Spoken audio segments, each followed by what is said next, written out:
Quiero poner aquí unos comentarios que nos están mandando.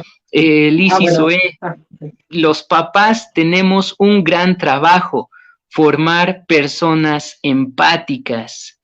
Rose, que a lo mejor ya has ido contestando, ¿no? Nos manda este comentario. En la parte psicológica, de acuerdo al DSM-5, que ahí entre paréntesis, bueno, es el catálogo de enfermedades psiquiátricas mentales. ¿En qué clasificación patológica se clasificaría la actitud y comportamiento del personaje principal? Bueno, hay varios elementos, espectros de la problemática que ya los has mencionado.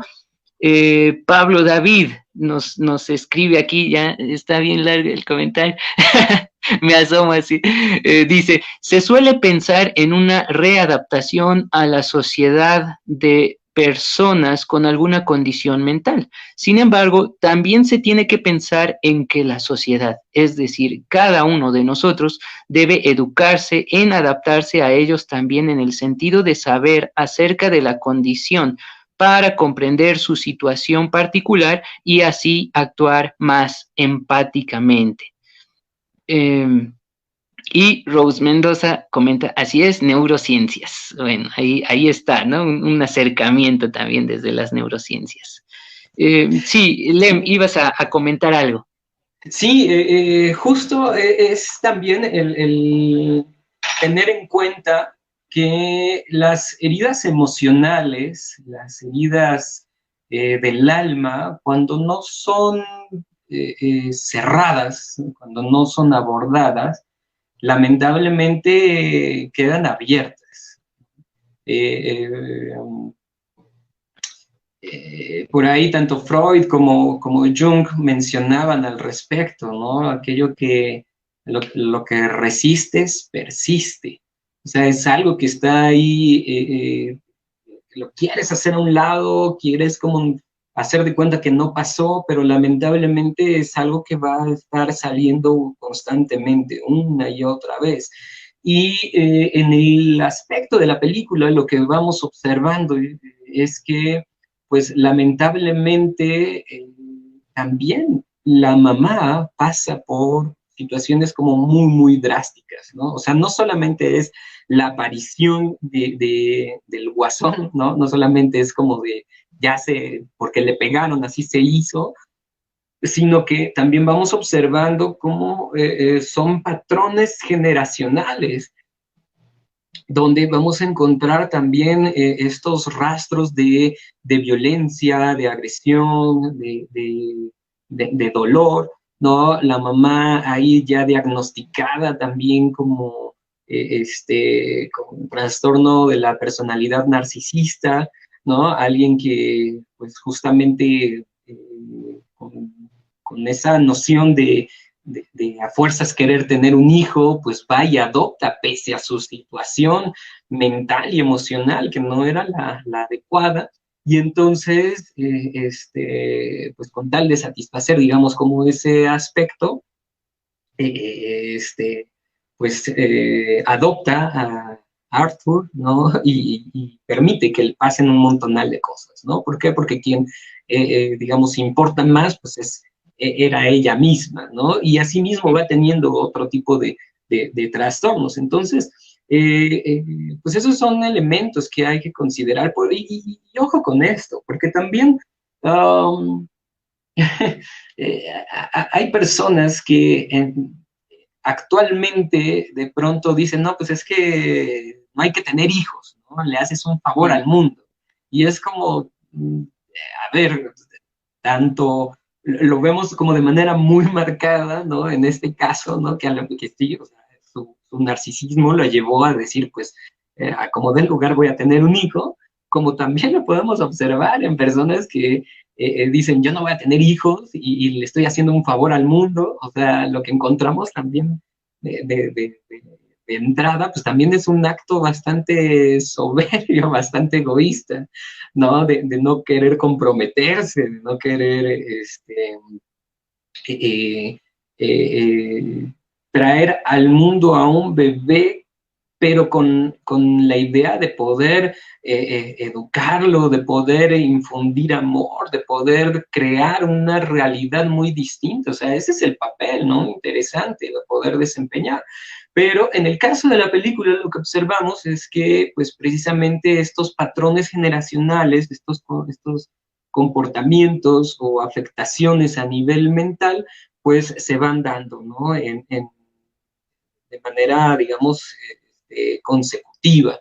Y seguramente si vamos a los papás de la mamá de Arthur, pues muy probablemente encontraríamos también ahí historias de violencia, historias desgarradoras, ¿no? Porque pues lamentablemente es lo que les comento, o sea, si no se aborda, si no se cierran esas heridas, pues tienden a mantenerse presentes y el problema es que pues también se llegan a ejercer, ¿no? O sea, se llegan a producir todavía más. Entonces, por eso es lo importante, efectivamente, el poder, un trabajo personal, el decir, a ver qué está pasando con uno mismo y desde ahí, pues comenzar también, ¿no? A ir como modificando estas historias,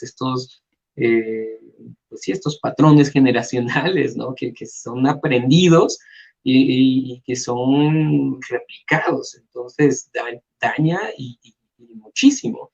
En este caso, bueno, pues ya termina por generar que, bueno, pues ya digamos, la personalidad psicopática, pero algo bien interesante y que efectivamente es previo a este descenso que mencionabas, pues es justamente el asesinato de la mamá, ¿no? Entonces ahí ese es un momento cumbre, yo diría, también en la película, porque incluso hay una película, me parece que es la de Psicosis, donde siempre, y es algo que es una constante, ¿no? Hay en personalidades que tienen esta idea de lastimar a los demás, pues un conflicto muy severo con la figura materna, ¿no?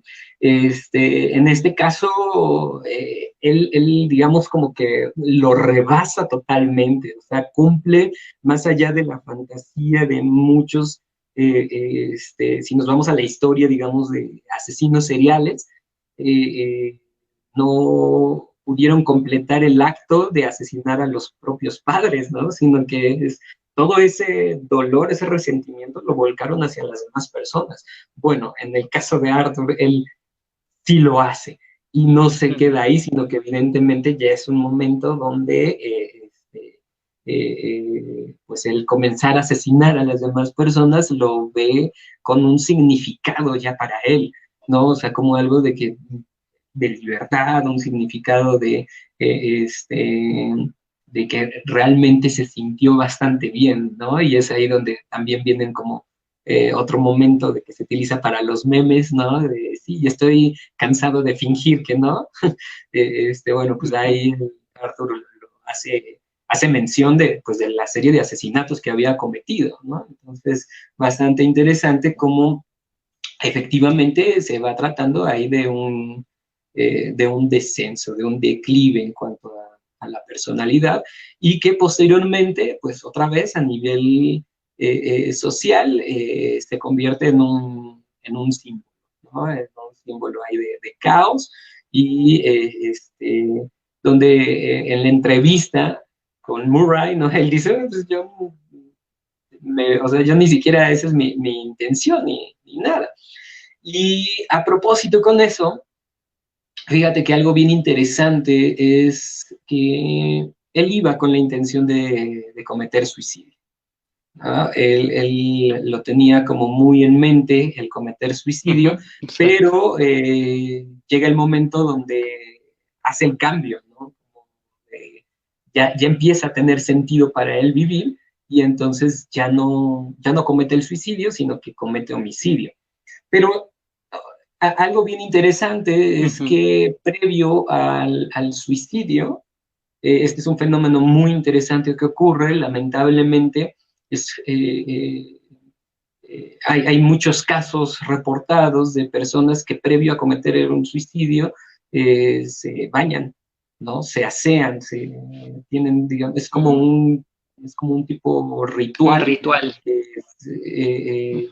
está ahí presente en todas las culturas por alguna razón, bastante interesante, de cómo presentarse, digamos, ante la muerte, ¿no? O ante Dios, dependiendo de las creencias, pero justamente en el caso del Guasón, lo que vemos es también un momento de prepararse, de asearse, ¿no? O sea, se ve que se acababa de bañar cuando se está pintando el cabello, o sea, quiere salir como lo más pulcro posible antes de cometer suicidio. Sin embargo, bueno, ya la trama da un giro y ya no lo comete, pero al final de cuentas, digamos, la intención de haberlo realizado está presente.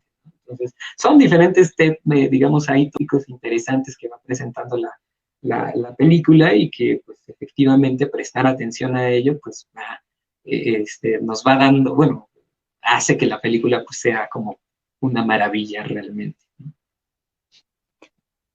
Pues así están las cuestiones, las reflexiones que podemos ir sacando de este análisis de la película. Amigos allá en casa, pues escríbanos, mándenos sus comentarios, sus preguntas. Vamos a una pausa comercial y regresamos para ir cerrando este análisis psicológico y teológico también.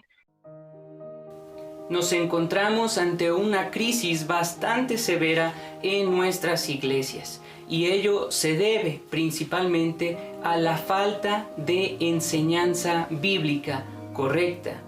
La predicación se ha cambiado por discursos motivacionales, ideológicos, hasta políticos o cualquier otra cuestión que sea del agrado, del interés del predicador.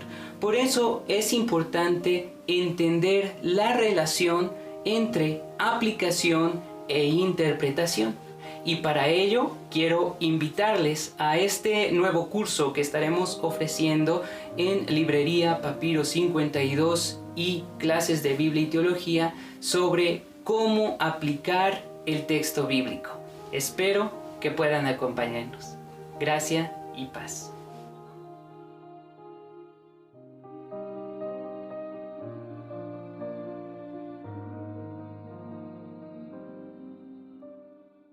Vamos a ir cerrando, ¿no? el programa.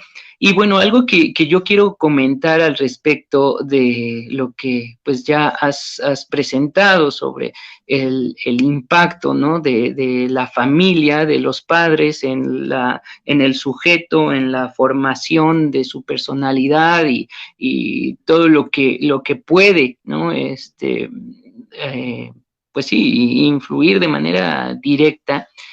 Es que en cuestión, por ejemplo, ¿no? de consejería, lo he visto muy, muy claro.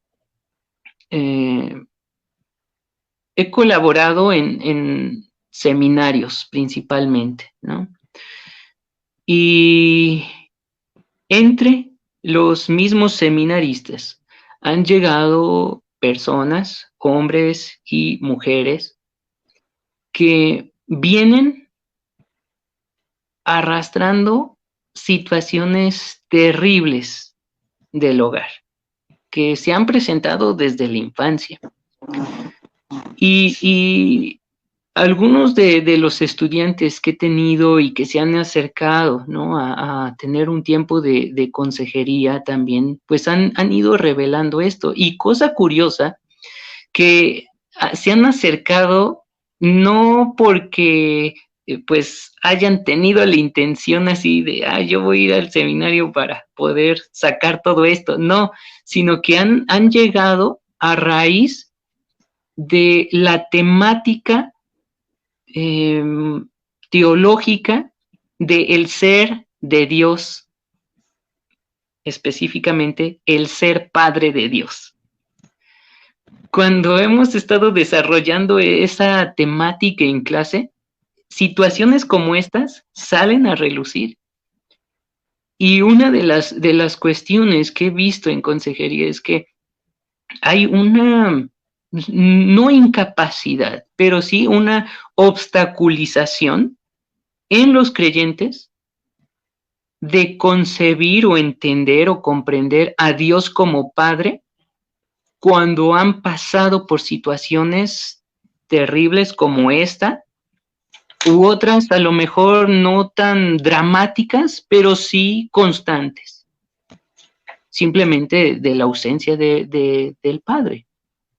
Y eso se ve reflejado, ¿no? En diferentes maneras, desde el enojo a Dios por la situación, de sentirlo ausente, de tener una idea de un Dios juicioso que está ahí nada más para dejar caer el mazo, ¿no? Ante cualquier falta, pecado, error, y se vive en una angustia terrible, ¿no? O hasta el otro lado, ¿no? No sé, ¿no? De creer en Cristo, de amar a Cristo como su amigo, como su Salvador, pero desconocer por completo el ser Padre de Dios, ¿no? Entonces, esta situación, quizá retomando el comentario de Liz que mandaba hace ratito, es muy importante, porque nosotros como padres, y aquí entre paréntesis, es importante reconocer que la relación que guarda Dios con su creación y en particular con la iglesia es presentada en términos de matrimonio y de familia. Entonces, de manera analógica, nosotros tenemos la responsabilidad de amar a nuestros hijos y protegerles, ¿no? De todas esas situaciones. Porque en la medida en la que nosotros cumplamos nuestro deber como padres, ellos van a poder tener una relación saludable con Dios. Y eso es algo bien importante y algo que en la sociedad en la que vivimos, pues está fuera de foco, ¿no? Son situaciones que tenemos, ¿no? Como nuestra responsabilidad en la paternidad, sea padre o madre. Y por otro lado, también resaltar lo que mencionaba Pablo en cuanto a la responsabilidad personal, ¿no? Es decir, sí hay una influencia positiva o negativa de parte de la sociedad, de nuestro entorno social, cultural, económico, político, por supuesto, religioso también, pero eso no elimina la responsabilidad personal, ¿no? Es decir, no podemos achacar todas las cuestiones a, bueno, es producto de la sociedad, simplemente. No, hay una responsabilidad personal y creo que en el texto bíblico, pues esa es una constante ya desde el mismo Génesis, ¿no?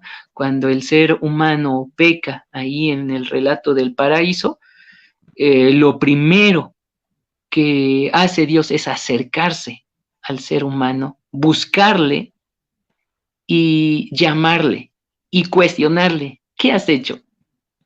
No porque no supiera, obviamente, sino porque busca una responsabilidad, una aceptación de la responsabilidad de parte del ser humano. Pero eso es algo que también nosotros tenemos que ir evaluando en nuestras propias vidas. Lem, algunas palabras finales, conclusiones que quieras compartir con nuestros amigos. Sí, es importante observar que efectivamente es parte de nuestra responsabilidad poder pues, sanar esas heridas. Esto significa pues hacerlo concerniente, ¿no? De que pues digo, si lamentablemente alguien ha padecido por algún maltrato, por alguna situación dolorosa, algún evento crítico, traumático, pues también parte de esa responsabilidad de la que mencionabas, pues está justamente en, a ver, qué está dentro de mis posibilidades, dentro de mis alcances, poder hacer para cerrar esas heridas, a fin de que no sigan expandiéndose, de que no se queden ahí abiertas y hacer de cuenta que pues eso ya pasó y no me causa ningún daño, pues no siempre es una muy buena opción. Bueno, nunca es buena opción porque pues quedan secuelas, ¿no? Entonces, sí es posible poder sanar estas heridas, sí es posible, digamos, como cerrar, trabajar pues, con estas experiencias dolorosas.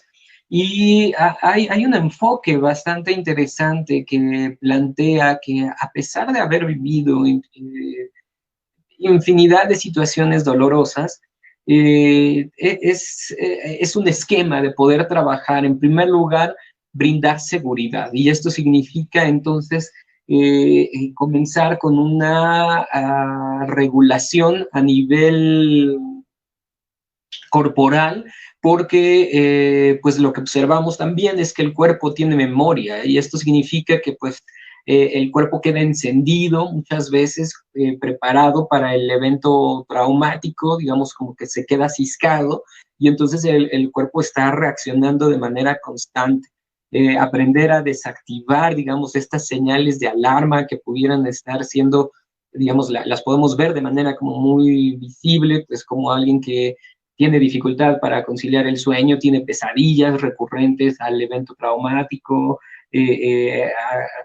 reacciones de sobresalto, el no poder concentrarse, todo lo que tiene que ver con eventos traumáticos, lo primero que se propone es precisamente trabajar con la seguridad. Esto es una autorregulación, que la persona aprenda a poder desactivar estas respuestas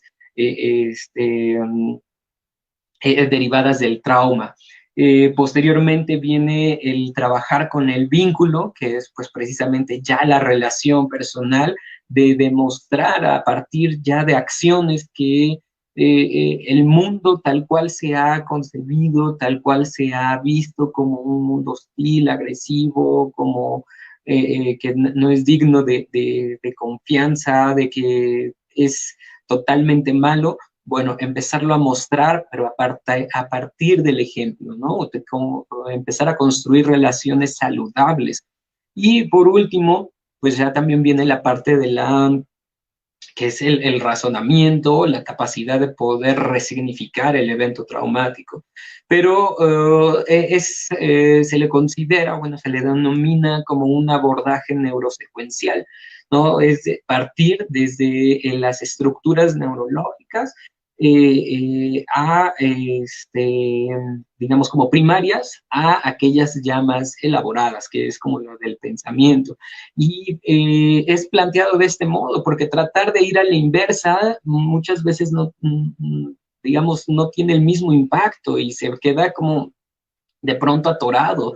El decir, bueno, ya pasó, por mucho que yo lo quiera, digamos, como resignificar de ese modo, si no lo trabajé desde antes, si no trabajé con digamos, esta secuencia, una relación, una regulación, relación y razonamiento, si no es de esa manera, entonces, pues muchas veces uno se puede quedar con la impresión de que se sigue sintiendo de la misma manera.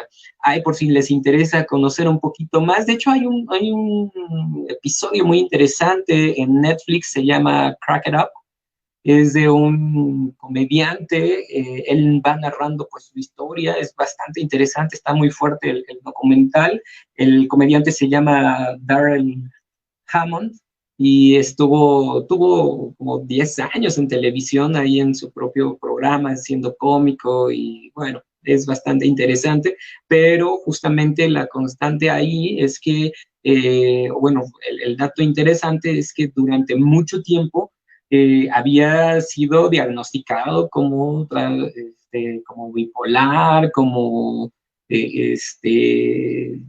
personalidad múltiple, tuvo infinidad de diagnósticos, pero pues lamentablemente todos cerrados, hasta el momento en que conoce a alguien que ya se dedicaba precisamente a lo que es el trauma psicológico, que pues le dice, pues es que tú eres un sobreviviente de esto, y las respuestas que estás teniendo, pues son eso, o sea, la desregulación, de problemas problemas afectivos, problemas en el trabajo, todo este tipo de afectaciones que has tenido son respuestas. Y entonces a partir de ahí él ya empieza como a ver la vida justamente de otra manera. ¿Por qué? Porque ya viene un abordaje, digamos, como más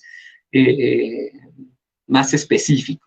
Entonces, bueno, pues que quiero pues mencionar que precisamente se pueden cerrar las heridas, pero pues también es necesario acudir con especialistas de la salud que pues tengan esta formación, ¿no? Porque cada caso, si bien es único, es muy particular, pues a veces nos podemos meter o podemos encontrarnos con abordajes que no son los más adecuados, y que fuera de lograr el objetivo de ayudar a la persona, pues a veces hasta puede resultar contraproducente, ¿no? O que la persona se pueda sentir como que, ¿sabes? Como que no me ayudó en nada, y es peligroso porque se puede ir avanzando incluso hasta los pensamientos rumiantes de carácter suicida, y como tal hasta la acción, ¿no? De decir, pues no vale la pena, o no soy digno digamos, como todo esto, pues es lo que me toca vivir y no hay de otro, ¿no? Entonces,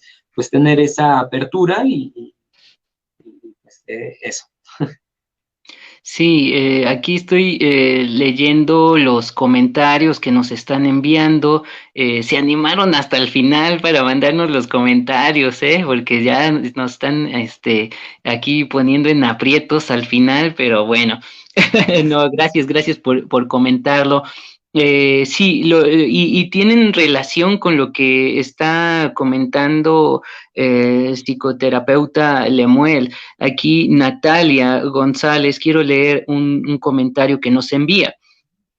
¿Cómo ayudar a alguien que teniendo un trastorno mental y sabiéndolo, agrede a otras personas que tienen trastornos, las violenta y se aleja de ellas culpándolas del alejamiento? También continúa el comentario. Conozco una persona con esquizofrenia que afirma que Dios lo sanó, pero sigue teniendo actitudes esquizoides. ¿Cómo se trabajaría eso desde la comunidad de fe o la teología? Bueno, aquí quiero escapar un poquito, ¿no? de la cuestión, no tanto así, pero sí retomar lo que mencionó Lemuel. Lo primero es que la comunidad de fe puede ser de mucho apoyo, principalmente a partir de el amor, el trato, el cuidado, la empatía, y esa demostración, ¿no? Por otro lado,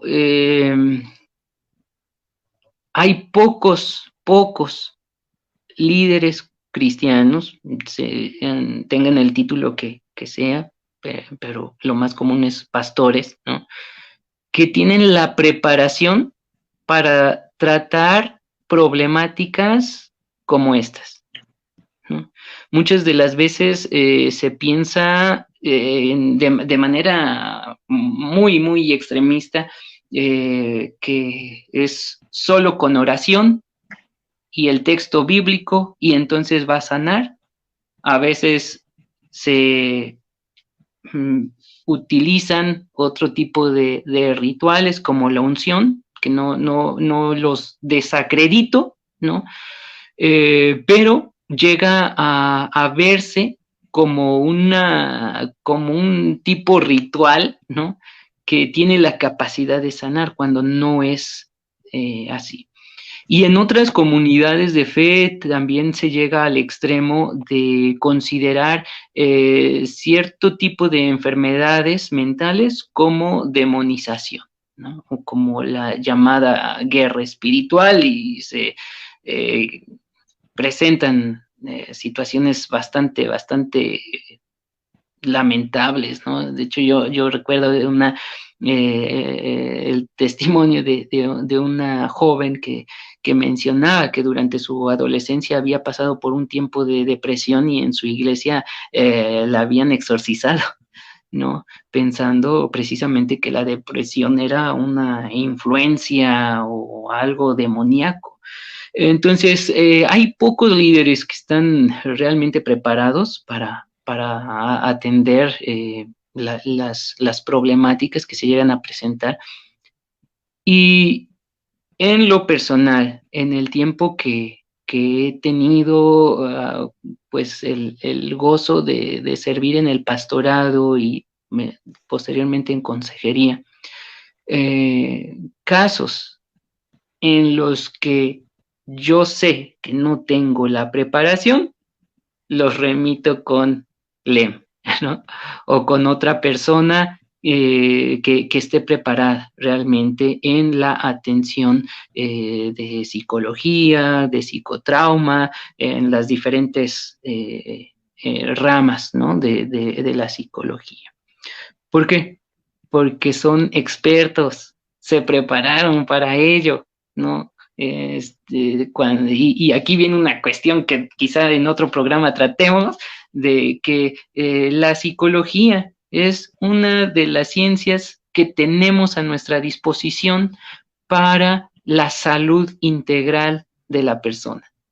Y así como cuando tenemos una afectación en nuestro cuerpo, vamos con un médico incluso especializado, pues bien podemos atender estas situaciones con los médicos de la salud en psicología, ¿no? Entonces, lo más ético pastoralmente es remitir a la persona a el cuidado debido por parte de un experto en el área de la salud. Eso es lo más pastoral, lo más ético, lo más amoroso que podemos hacer, ¿no? Y eso no quita el estar al pendiente, amarlo, aconsejarle, estar orando por él, ¿no? Esa es nuestra responsabilidad, pero son situaciones que tenemos que considerar porque en nuestras iglesias, por lo general, se piensa que los pastores pueden hacer todo, son todólogos, cuando no lo son, se tiene una confianza excesiva y a veces los resultados pues no son los mejores, ¿no? Rose Mendoza comenta: creo que la sociedad influye en las personas y el entorno. Sin embargo, lo único que cambia nuestras actitudes y acciones es una vida nueva en Cristo. Romanos 12:2, Efesios 4, 22 al 24. Y me hace constatar este relato de la película relacionado con la película de la vida de John McDowell, Inquebrantable. Ante todo, excelentes comentarios. Muchas gracias, Rose. Elizabeth Álvarez te pregunta, ¿cómo se llama la serie que mencionaste en Netflix? No, es un documental, se llama Cracked Up. Cracked Up, como, no sé cómo traducirlo. Ajá. Sí. Es de Darrell Hammond. Ahorita aquí en los comentarios lo podemos escribir. Gracias, Elizabeth. Rose también comenta: soy profesional de la salud y he podido ver tantas historias que duelen, conocer en la vida de algunas personas. Excelentes comentarios. Efectivamente, A veces es necesario conocer la parte psicológica y la parte teológica en estas situaciones. Gracias por las aportaciones. Y Juan Castillo, interesante el tema, también soy psicólogo. Yo considero que sería bueno que las iglesias pudiesen tener áreas especializadas para atender a sus pastores o incluso a congregantes. Yo he escuchado sobre psicólogos cristianos, entre comillas. Mi pregunta es para Lemuel, ¿eso existe? Desde mi perspectiva es no, el tema es amplio. Sí, como les decía, ese es uno de los puntos controversiales, pero sí, hay iglesias que tienen esa consideración, ¿no? Ese aspecto bien amplio y que ofrecen el apoyo, la asistencia, el cuidado psicológico cuando se requiere y no de parte de los pastores, ¿no? Lo repito, los pastores no son todólogos, cuidado con una falsa confianza en personas que digan tener todas las respuestas, ¿no? Incluyéndonos, por supuesto. Entonces sí, es una cuestión controversial. Psicólogos cristianos, leen brevemente algo que quieras comentar a esta pregunta de Juan para no dejarlo allí al aire. Creo que, bueno, obviamente dentro de la comunidad cristiana da una cierta seguridad querer buscar a un psicólogo cristiano, porque la mayoría de las veces los comentarios es que sí me entiendes, ¿no? Esa parte que es la que se está buscando, como la validez sobre el aspecto espiritual. Pero, bueno, yo creo que también tiene que ver mucho el profesionalismo, porque, pues, desde esa perspectiva, cerrar únicamente, bueno, ocurre ahí dos cosas. A veces, el querer abordar el aspecto mental, el aspecto psicológico exclusivamente desde la parte, digamos, como espiritual, pone en peligro el desarrollo como tal de la psicoterapia. Y explico rápidamente por qué. Porque a veces se busca como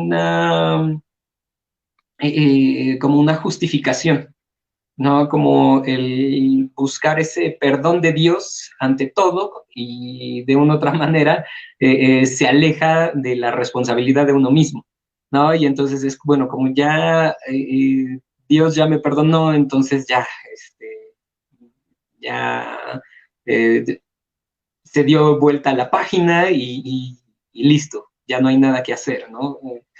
Pero eso es de una otra forma también huir de la propia responsabilidad que se tiene. Entonces, por ahí puede existir, a eso es a lo que me refiero, con que puede estar obstaculizando inclusive el mismo desarrollo de la psicoterapia. Y por el otro lado, pues también nos encontramos con que cerrar el campo, digamos, de trabajo, por así decirlo, a la comunidad exclusivamente cristiana, pues, digamos, es ahí donde viene la parte ética y profesional de decir, a ver, cómo estás observando el mundo, cómo estás observando la realidad, y que a veces pudiera ser incluso hasta un acto de soberbia, de decir, como no estás pensando como yo, entonces estás mal, ¿no? Y entonces, por eso es a lo que voy, o sea, hay psicólogos que no, digamos, no conocen de Dios, pero en el campo de la psicología, o sea, tienen un conocimiento extraordinario y que pueden ayudar bastante a la persona, porque saben cómo funciona el cerebro, saben las estructuras, saben cómo poder abordar, cómo cerrar, cómo encaminar a la persona a poder abordar este tipo de problemáticas. Y ese es como el punto que hay que, pues, evidentemente considerar. Muchas veces sí he escuchado, incluso pues en la práctica clínica, que es a lo que me dedico, pues justamente que están en búsqueda de un psicólogo cristiano, ¿no? Pero bueno, pues ya lo que les comentaba, a veces puede ser contraproducente, porque al final de cuentas la psicología, la psicoterapia no busca retar tus creencias, no busca en el sentido de negarlas, ¿no? O sea, esa no es la función de la psicología. Y a lo que voy es que pues entonces también, por ejemplo, si llega una persona que tiene otro tipo de creencias, como por ejemplo el budismo, bueno, el grosso de la población, ¿no? Que sea católico o demás, pues no tiene por qué obstaculizar, digamos, como el decir, bueno, como no eres cristiano, entonces no te puedo dar la ayuda, ¿no? O sea, sería como asumirnos en una postura, digamos, como, yo diría como de bastante soberbia en ese sentido. Entonces, pues, eh, en la práctica, en lo personal, el aspecto de lo espiritual procuro, pues ahora sí que mantenerlo en donde debe de ser, ¿no? Y no meterme más en estas otras áreas, porque pues también, así como lo comenta Shell, pues también son áreas que competen a alguien que tenga, pues, la formación, el conocimiento, la vocación de poder ayudar, ¿no? O sea, una persona que tiene, que es bien intencionada, pero no tiene formación, hace mucho daño, ¿no? Y entonces lo vemos en cualquier área de conocimiento, o sea, alguien que no sea psicólogo y que te dice échale ganas, pues qué buenas intenciones, pero pues, te sientes hasta frustrado.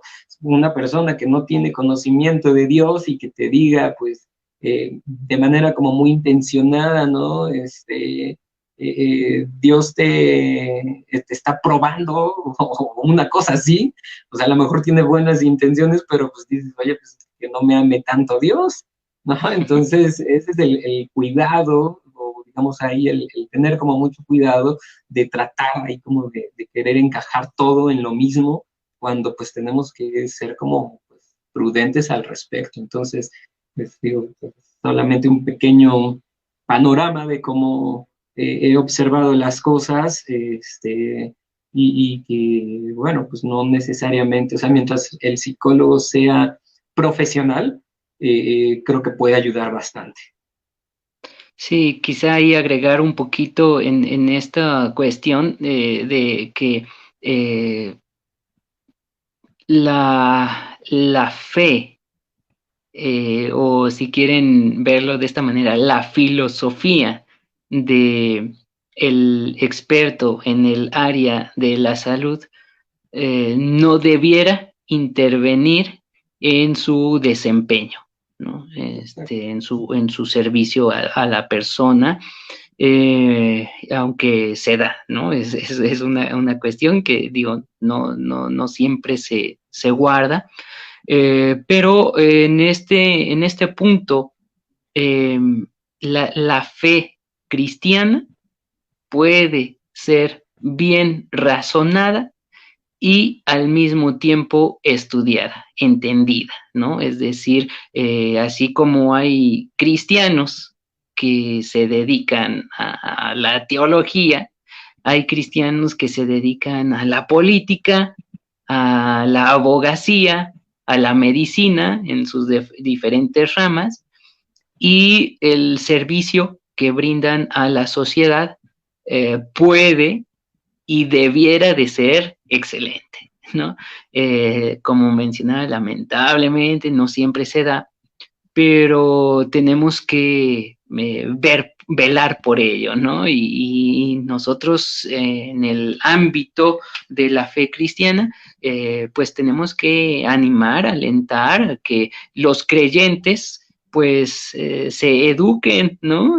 Lean, incluso se especialicen en esas áreas de la vocación que lleguen a tener, cualquiera que ésta sea, y hagan un excelente trabajo, ¿no?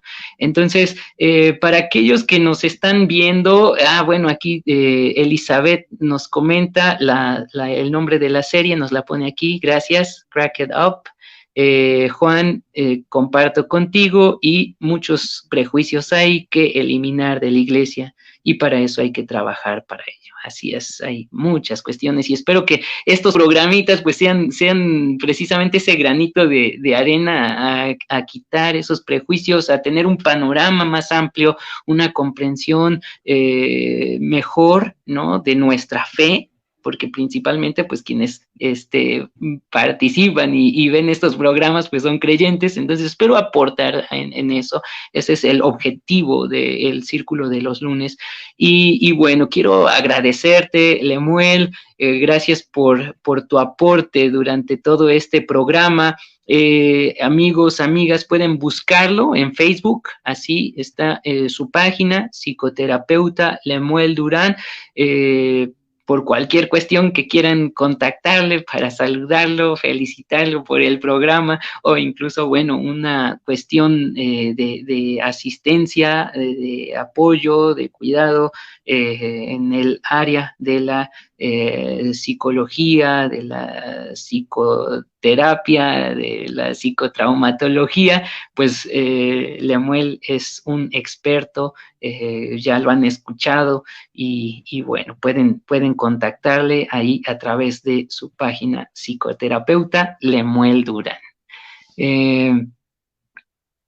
Como anuncio, nada más aquí, para ir cerrando, antes de irme, algunos de ustedes habían preguntado cómo podían apoyarme económicamente. Bueno, ya está ahí la cuenta de PayPal, y si se animan, pues les agradeceré allí lo que ustedes quieran mandar, ¿no?